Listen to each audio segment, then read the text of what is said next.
ദൈവം മനുഷ്യരോട് പറയുന്നു, വിചാരപ്പെടരുത്. എത്രയോ പ്രാവശ്യം ആ ശബ്ദം തിരുവെഴുത്തിൽ നമുക്ക് കാണാം. സൃഷ്ടിതാവ് സൃഷ്ടിയോടാണ് പറയുന്നത്, വിചാരപ്പെടരുത്. എന്തുകൊണ്ടെന്നാൽ ഞാൻ നിങ്ങൾക്ക് വേണ്ടി വിചാരപ്പെടുന്നു, ഞാൻ നിങ്ങൾക്ക് വേണ്ടി കരുതുന്നു, ഞാൻ നിങ്ങൾക്ക് വേണ്ടി ഒരുക്കി വച്ചിരിക്കുന്നു. അതുകൊണ്ട് നിങ്ങൾ വിചാരപ്പെടരുത്. വിചാരപ്പെട്ടും മനം കലങ്ങിയും പോയ ധാരാളം സന്ദർഭങ്ങൾ നമുക്കെല്ലാവർക്കും ഉണ്ടാകാം. പക്ഷേ അതുകൊണ്ടൊന്നും തന്നെ ഒരു വിജയം കാണുവാനോ അല്ല നമുക്ക് മാറ്റം വരുത്താനോ കഴിയുകയില്ല. ഒന്നിനെക്കുറിച്ചും വിചാരപ്പെടരുത്.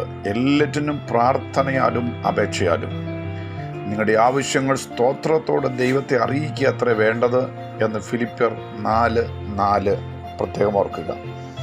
വിചാരം പിടിക്കുന്ന നിരവധി സന്ദർഭങ്ങൾ വരുമെങ്കിലും വിചാരപ്പെടാതെ ആ വിഷയത്തെ ദൈവത്തോട് അറിയിക്കുക എന്ന തിരുവചനം ഓർക്കുക. നിങ്ങൾ നിങ്ങളുടെ വിഷയത്തെ ദൈവത്തെ അറിയിക്കാറുണ്ടോ? നിങ്ങൾ അതിനെക്കുറിച്ച് പരിതപിക്കുകയാണോ? സങ്കടപ്പെടുകയാണോ? ആ വിഷയത്തെ നിങ്ങൾ ആവർത്തിച്ച് പറഞ്ഞ് പിറുപിറുക്കുകയാണോ? മനുഷ്യരോട് സങ്കടം പറയുകയാണോ? അല്ല 10 പേരെ വിളിച്ച് സംസാരിക്കുകയാണോ? നിങ്ങൾ ദൈവത്തെ അറിയിച്ചോ എന്നതാണ് ഇന്നത്തെ സന്ദേശത്തിലെ പ്രധാന ഒരു ചോദ്യം. ദൈവത്തെ അറിയിക്കുക അത്ര വേണ്ടത്. നിങ്ങളുടെ പ്രശ്നങ്ങൾ, നിങ്ങളുടെ ഭാരങ്ങൾ, നിങ്ങളുടെ സങ്കടങ്ങൾ, നിങ്ങളുടെ വിഷയങ്ങൾ, നിങ്ങളുടെ ആകുലതകൾ, നിങ്ങളുടെ ആവശ്യങ്ങൾ എന്തുമാകട്ടെ, നിങ്ങൾ ദൈവത്തെ അറിയിക്കണം. ഒരു കൊച്ചു കുഞ്ഞിൻ്റെ ഏതൊരാവശ്യവും ആ കുഞ്ഞറിയിക്കുന്നത് ആ കുഞ്ഞിൻ്റെ മമ്മിയെയാണ്, അല്ലെങ്കിൽ പപ്പയാണ്. ഇതുപോലെ തന്നെ നാം നമ്മുടെ ഏതൊരാവശ്യവും ദൈവത്തോട് പറയാൻ മടിക്കരുത്. ഒരു കൊച്ചു കുഞ്ഞിനെ പോലെ ദൈവത്തോട് സംസാരിക്കണം. അവനെ പിതാവേ എന്നോ അപ്പ എന്നോ കർത്താവേ എന്നോ ദൈവമേ എന്നോ ഡാഡി എന്നോ പപ്പ എന്നോ എന്തുമാകട്ടെ നിങ്ങൾക്ക് വിളിക്കാം. അതിനുള്ള സ്വാതന്ത്ര്യം നിങ്ങൾക്കുണ്ട്. അവൻ കരുണയുള്ളവനാണ്, സ്നേഹമുള്ളവനാണ്, നീതിമാനാണ്, വിശ്വസ്തനാണ്, പ്രാർത്ഥന കേൾക്കുന്നവനാണ്, ഉത്തരം നൽകുന്നവനാണ്, കണ്ണുനീർ തുടയ്ക്കുന്നവനാണ്, എഴുന്നേൽപ്പിക്കുന്നവനാണ്, മുറിവുണക്കുന്നവനാണ്, ആശ്വസിപ്പിക്കുന്നവനാണ്, ചുമലിൽ വഹിക്കുന്നവനാണ്, ലക്ഷ്യത്തിലെത്തിക്കുന്നവനാണ്. ഇത്ര നല്ല ഒരു സ്വർഗസ്ഥനായ ദൈവം പിതാവ് നമുക്കുണ്ടെങ്കിൽ എന്തിന് നാം വിചാരം പിടിക്കണം? യേശു കർത്താവ് മത്തായി സുവിശേഷം 6-ാം അധ്യായത്തിൽ വിചാരം പിടിക്കരുത് എന്ന് പഠിപ്പിക്കുന്ന ഭാഗത്ത് പ്രത്യേകം എടുത്തു പറഞ്ഞിരിക്കുന്ന ഒരു കാര്യമുണ്ട്. നിങ്ങൾ എന്ത് തിന്നും, എന്ത് കുടിക്കും, എന്ത് ഉടുക്കും എന്നതിനെക്കുറിച്ചൊന്നും വിചാരപ്പെടണ്ട. സ്വർഗസ്ഥനായ പിതാവ് അത് നിങ്ങൾക്ക് ആവശ്യം എന്നറിയുന്നു. ദൈവം നമ്മുടെ ആവശ്യം അറിയുന്നു. നാം വിചാരപ്പെടുന്നതിന് മുൻപേ നമ്മുടെ ആവശ്യങ്ങൾ ദൈവം അറിയുന്നു. നാം നമ്മുടെ കുഞ്ഞുങ്ങളുടെ ആവശ്യങ്ങൾ അറിയുന്നത് പോലെ, ബിഷപ്പ് അറിയുന്നത് പോലെ, അവരുടെ ഡ്രസ്സ് അറിയുന്നത് പോലെ, അവരുടെ സ്കൂൾ ക്ലാസ് പഠന കാര്യങ്ങളൊക്കെ അറിയുന്നത് പോലെ ദൈവം എല്ലാം അറിയുന്നു. ദൈവം സർവജ്ഞാനിയാണ്. പലപ്പോഴും മനുഷ്യൻ വിചാരപ്പെടുന്നത് അവൻ്റെ നിത്യാവൃത്തിയെക്കുറിച്ചാണ്, അല്ലെങ്കിൽ നാളെയെക്കുറിച്ച് ഓർത്തിട്ടാണ് വിചാരപ്പെടുന്നത്. ഒത്തിരി ഭാവികാല ചിരകാല സ്വപ്നങ്ങൾ മനുഷ്യൻ കാണുകയും അത് നിറവേറ്റപ്പെടാതിരിക്കുമോ എന്ന് ആശങ്കപ്പെടുകയും ചെയ്യുന്നു. മനുഷ്യൻ പലതും മനസ്സിൽ കണക്ക് കൂട്ടുന്നു. കണക്ക് കൂട്ടലുകൾ തെറ്റാകണമെന്നില്ല. നമുക്ക് സ്വപ്നങ്ങളാകാം, ആഗ്രഹങ്ങളാകാം. പക്ഷെ അവിടെയൊക്കെ ദൈവത്തിനും ദൈവഹിതത്തിനും വേണ്ടിയുള്ള ഒരു സമർപ്പണം നമുക്കുണ്ടാകണം. എന്ത് തീരുമാനങ്ങൾ എടുക്കുമ്പോഴും, എന്ത് ആഗ്രഹം വയ്ക്കുമ്പോഴും അവിടെ നാം ദൈവത്തോട് പ്രാർത്ഥിച്ചിട്ടേ ഒരു തീരുമാനമെടുക്കാവൂ. ദൈവത്തിന് ആഗ്രഹമില്ലാത്തതൊന്ന് നാം പ്രാപിച്ചെടുക്കുമ്പോൾ അതിനകത്ത് എന്തെങ്കിലും ഒരു തിന്മ മറിഞ്ഞു കിടക്കാൻ സാധ്യതയുണ്ട്. അതുകൊണ്ട് യാചിക്കുന്നവന് ലഭിക്കും, അന്വേഷിക്കുന്നവന് കണ്ടെത്തും, മുട്ടുന്നവന് തുറക്കും. എങ്കിലും അത് ദൈവത്തിന് താല്പര്യമുള്ള വിഷയത്തിൽ ഹിതപ്രകാരമുള്ള ഒരു പ്രാർത്ഥനയായിരിക്കാൻ നമുക്ക് ശ്രമിക്കുകയും ചെയ്യണം, ശ്രദ്ധിക്കുകയും ചെയ്യണം. അപ്പോൾ എന്ത് തിന്നും, എന്ത് കുടിക്കും, എന്തുടുക്കുമെന്ന് വിചാരപ്പെടരുത് എന്ന് കർത്താവ് പറയാൻ കാരണം, കർത്താവ് പറയുകയാണ്, ഞാൻ നിങ്ങളെക്കുറിച്ച് വിചാരമുള്ളവനാണ്. നിങ്ങൾ എന്തുടുക്കുമെന്ന് വിചാരപ്പെടുമ്പോൾ ശരീരം വലുതാണെന്ന് നിങ്ങൾ തിരിച്ചറിയണം.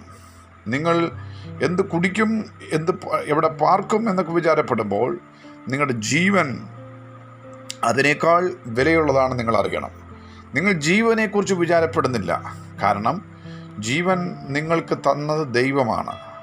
ആ ജീവൻ നിലനിൽക്കുന്നത് നിങ്ങളുടെ ശരീരത്തിൻ്റെ പ്രവർത്തനങ്ങളുടെ പരിണതഫലമായിട്ടാണ്.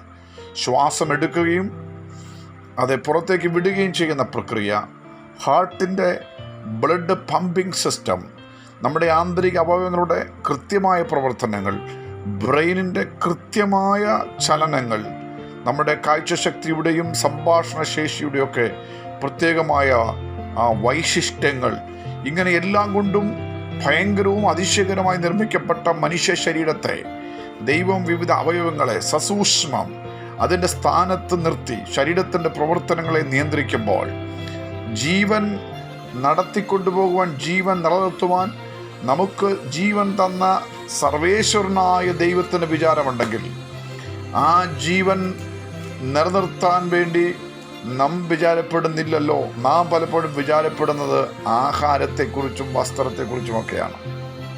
വസ്ത്രത്തേക്കാൾ ശരീരം വലുതല്ലയോ എന്നാണ് കർത്താവ് ചോദിക്കുന്നത്. കാരണം നിങ്ങളുടെ ശരീരത്തിൻ്റെ സംരക്ഷണം എൻ്റെ കയ്യിലാണ്, നിങ്ങളുടെ ജീവൻ്റെ സംരക്ഷണം എൻ്റെ കയ്യിലാണ്. നാം ഭക്ഷണം കഴിക്കുന്നു, പക്ഷേ ശരീരം വളരുന്നത് ദൈവത്താലാണ്.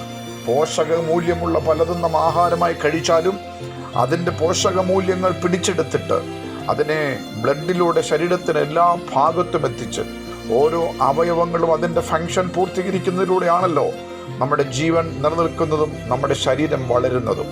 നാം കഴിക്കുന്ന ആഹാരം വ്യത്യസ്ത രൂപത്തിലുള്ളതും വ്യത്യസ്ത ടേസ്റ്റുള്ളതാണെങ്കിലും അതെല്ലാം ശരീരം അക്സെപ്റ്റ് ചെയ്ത് വേണ്ടതെടുത്ത് ബാക്കി പുറത്തേക്ക് തള്ളുമ്പോൾ ഈ ശരീരത്തിൻ്റെ എല്ലാ പ്രക്രിയകളെയും നിയന്ത്രിക്കുന്ന സർവശക്തനായ ദൈവം എത്ര ഭയങ്കരവും അതിശയകരമായി നമ്മെ നിർമ്മിച്ചുണ്ടാക്കി നമ്മെ വഴി നടത്തുമ്പോൾ ഇത്ര കരുതലുള്ള ദൈവത്തെ മറന്നിട്ട് കേവലം വസ്ത്രത്തെക്കുറിച്ച് വിചാരപ്പെട്ടിച്ചുകൊണ്ടിരിക്കുകയാണോ എന്ന് ദൈവം മനുഷ്യരോട് ചോദിക്കുകയാണ്.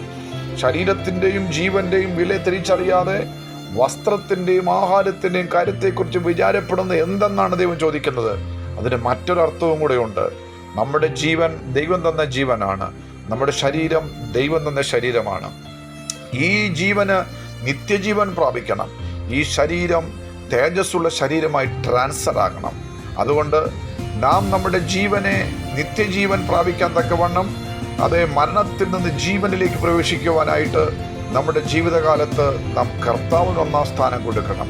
അതുകൊണ്ടാണ് മുന്നമേ അവൻ്റെ രാജ്യവും നീതിയും അന്വേഷിപ്പീൻ, അതോടുകൂടെ ഇതൊക്കെയും നിങ്ങൾക്ക് ലഭിക്കുമെന്ന് പറയുന്നത്. നിത്യതയ്ക്ക് വേണ്ടിയുള്ള ഒരു ധ്യാനമില്ലാതെ, ചിന്തയില്ലാതെ, വിചാരമില്ലാതെ, നിത്യതയെക്കുറിച്ചുള്ള വിചാരമില്ലാതെ കേവലം ഭൗമികതയും ഭൗതികതയും ലൗകികതയും വിചാരപ്പിടിച്ചിട്ട് എന്ത് കാര്യമെന്നാണ് ചോദ്യത്തിൻ്റെ ഒരർത്ഥം. മറ്റൊരർത്ഥത്തിൽ പറഞ്ഞാൽ ഈ ശരീരത്തിൻ്റെ പോഷണത്തിന് വേണ്ടി മാത്രം ശ്രദ്ധിക്കാതെ ഈ ശരീരത്തെ തേജസ്കരിക്കപ്പെടുന്ന ശരീരമാക്കുമെന്ന് ദൈവം വാഗ്ദത്തം ചെയ്തിട്ടുള്ളത് കൊണ്ട് ഈ ശരീരത്തിൻ്റെ തേജസ്കരണത്തിനു വേണ്ടി മർത്യമായത് അമർത്തത്തെയും ദ്രവത്വമായത് അദ്രവത്വത്തെ ധരിക്കണമെന്ന് ദൈവവചനത്തിൻ്റെ അടിസ്ഥാനത്തിൽ ആ നിത്യതയുടെ പ്രാപ്യത്തിനു വേണ്ടി, ആ വരവെങ്കിലെടുക്കപ്പെടുന്നതിന് വേണ്ടി, ആ രൂപാന്തരത്തിനു വേണ്ടി നാം എത്രമാത്രം ശ്രദ്ധാലുക്കളായിരിക്കുന്നു എന്ന ഒരു ചോദ്യം ഇവിടെ മറിഞ്ഞു കിടക്കുകയാണ്. സഹോദരങ്ങളെ, ഭൗമികവും ശാരീരികവും മാനസികവുമായ ഒത്തിരി ആവശ്യങ്ങൾ നമുക്ക് ഭൂമിയിലുണ്ടാകാം. അതൊക്കെ നിറവേറ്റി തരാൻ നമ്മുടെ ദൈവം മതിയായവനാണ്. എന്നാൽ അതിനു മുൻപേ നാം വിചാരപ്പെടേണ്ടത്, അതിനു മുമ്പേ നാം പ്രാധാന്യം കൊടുക്കുന്നത് നമ്മുടെ ജീവനെക്കുറിച്ചാണ്. നമ്മുടെ ജീവൻ നരകത്തിൽ തള്ളിയിടാൻ അധികാരമുള്ളവനാണ് നമ്മുടെ കർത്താവ്. എന്നാൽ കർത്താവ് നമുക്ക് തരുന്ന നിത്യജീവനെ നാം സ്വായത്തമാക്കിയിട്ടില്ലെങ്കിൽ ഈ മെസ്സേജിലൂടെ നിങ്ങളൊരു തീരുമാനമെടുക്കണം, അല്ലെങ്കിൽ ഉറപ്പ് വരുത്തണം. മരണത്തിനപ്പുറം എനിക്കൊരുക്കുന്ന നിത്യനാട്ടിൽ ചെല്ലുവാൻ എനിക്ക് നിത്യജീവൻ വേണം. യേശുവിനെ കർത്താവെന്ന് ഹൃദയം കൊണ്ട് വിശ്വസിക്കണം, വായ് കൊണ്ട് ഏറ്റുപറയണം, അവൻ്റെ കൽപ്പനകൾ അനുസരിക്കണം, അവൻ്റെ പാതയിൽ സഞ്ചരിക്കണം. അതിനേക്കാൾ അപ്പുറം നമ്മുടെ ശരീരത്തിൻ്റെ തേജസ്കരണം സംഭവിക്കാൻ പോകുന്നത് കൊണ്ട് മനസ്സുകൊണ്ടും ശരീരം കൊണ്ടും ആത്മാവ് കൊണ്ടും നമുക്ക് ദൈവത്തെ സ്നേഹിക്കുവാനും ദൈവത്തെ അനുസരിക്കുവാനും ദൈവത്തെ ശുശ്രൂഷിക്കുവാനും കഴിയട്ടെ. ദൈവത്തെക്കാൾ അധികം ഒന്നിനെയും ഭയപ്പെടാതിരിക്കട്ടെ.